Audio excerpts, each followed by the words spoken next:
సంజన గారు గాజులు వేసుకొని కూర్చోండి అనడం తప్పు. మగాళ్ళనైనా, ఆడవాళ్ళనైనా. ఆడవాళ్ళని తక్కువ చేసి చూస్తున్నారు మీరే. అది కూడా మీరు ఒక ఆడదే అయ్యుండి. నమస్తే గాయ్స్, నేను మీ BTR. Welcome to BTR film laboratory.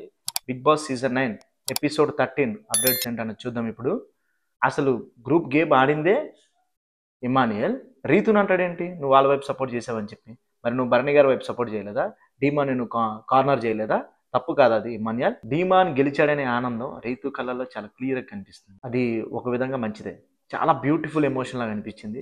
Ritu మనసు చాలా బంగారం. ఇద్దరు చాలా ఇన్నోసెన్స్గా, చాలా హానెస్టీగా ఒక ఎమోషన్లోకి ట్రావెల్ అవుతున్నారేమో అనిపిస్తుంది. మనీష్ గారు ఫుడ్ ప్రిపరేషన్ దగ్గర టేబుల్ పై అలా కాలు పెట్టడం తప్పు కదా. దానికి ప్రియ గారు చెప్పారు, అయినా సరే మీరు వినాలి కదా. ఫుడ్ అనేది అందరికీ చాలా పర్సనల్. మీ ఇష్టానికి మీరు అక్కడ కూర్చొని కాలు అలా పెడితే ప్రిపేర్ చేసే వాళ్ళు ఇబ్బంది పడతారు కదా. ఏంటి ఆరోగ్యన్సీ అని అనుకోరా? ఫుడ్ అండి, అది చాలా రెస్పెక్ట్ ఇస్తాం మనం.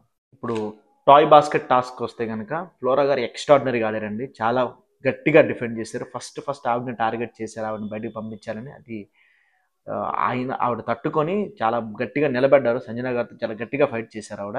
వీటన్నిటికంటే గొప్ప హైలైట్ ఏంటో తెలుసా? ఎపిసోడ్కి మధ్యలో అడ్వర్టైజ్మెంట్స్ వస్తాయి. అందులో రమేష్ లుంగి అనే ఒక అడ్వర్టైజ్మెంట్ వస్తుంది. ఎక్స్ట్రాడినరీగా ఉంది. శ్రీముఖి అండ్ ప్రదీప్ గారు యాక్ట్ చేశారు అందులో. శ్రీముఖి గారి ఎక్స్ప్రెషన్స్ అదిరిపోయినాయి అసలు.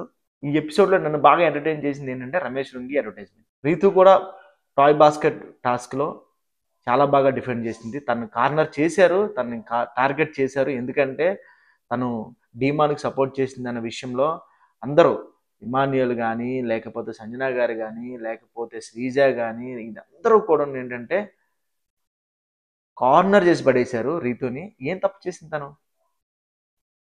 ఏం తప్పు చేసింది? తనకి హానెస్టీగా అనుకున్న ఒక పర్సన్ని సపోర్ట్ చేసింది. అది కూడా తక్కువ చేసింది, 100% చేయలేదు. చాలా ఫెయిర్గా సంచాలకుగా చేసింది తను. ఒక విధంగా సంచాలకుగా తనకి రావటం డీమాన్కి ప్లస్సే, నేను కాదన్నా. బట్ ఏంటంటే తను ఒక 80% అయితే చాలా హానెస్టీగా ఉంది. 20% ఎక్కడో ఇన్ఫ్లుయెన్స్ అయింది డీమాన్ని. ఓకే.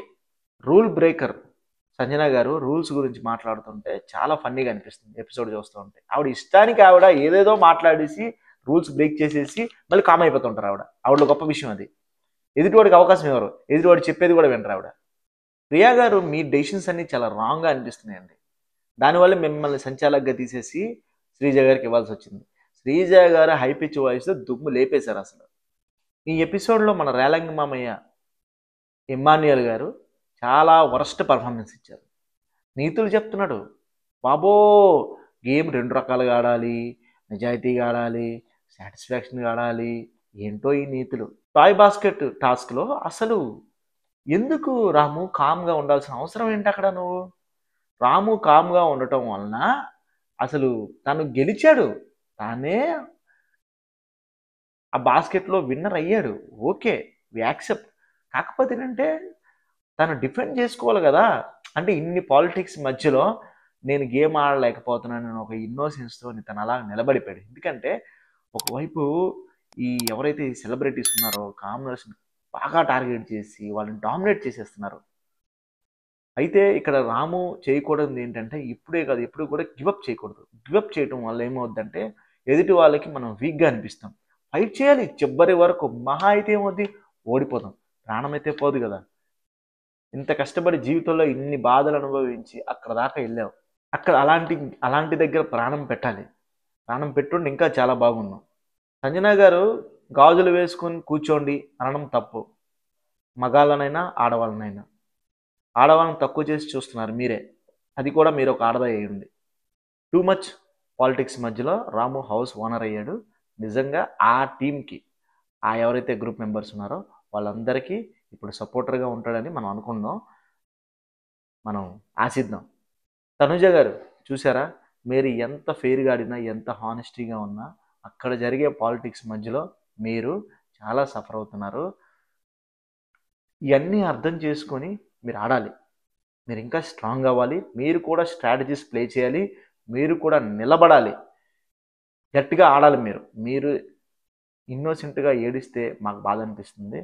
అక్కడ ఎవ్వరు మిమ్మల్ని అయితే హర్ట్ చేయరు కదా ఫిజికల్గా. ఎందుకు ఏడుస్తున్నారు? ఎమోషనల్గా, మెంటల్గా హర్ట్ చేస్తారు. అవి ఇన్స్ట్రక్షన్స్ మధ్యలో ఉన్నాయి కదా. ముందే మీరు అన్ని చదువుకున్నారు కదా. మెంటల్ గేమ్ అది. Physical game and mental game.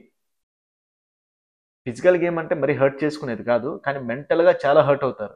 చాలా హర్ట్ చేస్తారు కూడాను. ఆ గేమ్ అలాంటిది. సో, ముందే మనం ప్రిపేర్ అయ్యి అక్కడికెళ్ళాం కాబట్టి ఖచ్చితంగా మీలాంటి వాళ్ళు బాగా ఆడాలి. ఎందుకంటే మీరు మీకున్న తెలివితోని సీరియల్స్‌లో మమ్మల్నందరినీ రంజింపజేశారు. యాక్టింగ్ చేయాలి అంటే అంత మామూలు విషయం కాదు. ఎదుటి వాళ్ళని ఏడిపించాలంటే అంత మామూలు విషయం కాదు. అలాంటి మీరు ఈరోజు నిజంగా ఏడుస్తున్నారంటే కొన్నిసార్లు చూడడానికి చాలా ఇబ్బందికరంగా అనిపిస్తుంది. ఓకే గాయ్స్, ఇవి ఈరోజు updates. Thank you for watching. Support చేయండి, సబ్స్క్రైబ్ చేయండి. రోజుకు ఒక వీడియో పంపిస్తాను. దయచేసి ఒకవేళ ఒకరోజు అటు ఇటు అయినా ఏమనుకోకండి. నా ప్రైమ్ టార్గెట్ ఏంటంటే రోజుకు ఒక వీడియో చేయాలనేది నా మనస్ఫూర్తిగా 100% ఉంది. మిమ్మల్ని అందరిని ఎంటర్టైన్ చేయాలని. ఇంకా మోర్ వీడియోస్ వస్తాయి, రెగ్యులర్గా వస్తాయి. చూసేయండి. 10,000 మంది సబ్స్క్రైబర్స్ అయ్యారు మనకి. నిజంగా చాలా గొప్ప విషయం అది. చాలా హ్యాపీ విషయం. ఆ విషయం మీతో షేర్ చేసుకోవాలని ఉంది. దానికోసం సపరేట్ వీడియో ఒకటి చేస్తాను అనుకుంటున్నాను. దానికోసం థంబ్‌నెయిల్ అంతా రెడీ అవుతుంది. కంటెంట్ కూడా రెడీ చేస్తున్నాను. ఎందుకంటే నార్మల్ విషయం కాదు ఆ జర్నీ. అంత ఈజీగా చెప్పకూడదు. చాలా బాగా చేయాల్సిన వీడియో అది. చేస్తాను, తొందరలో చూద్దురు గానీ. Thank you for watching. జై హింద్.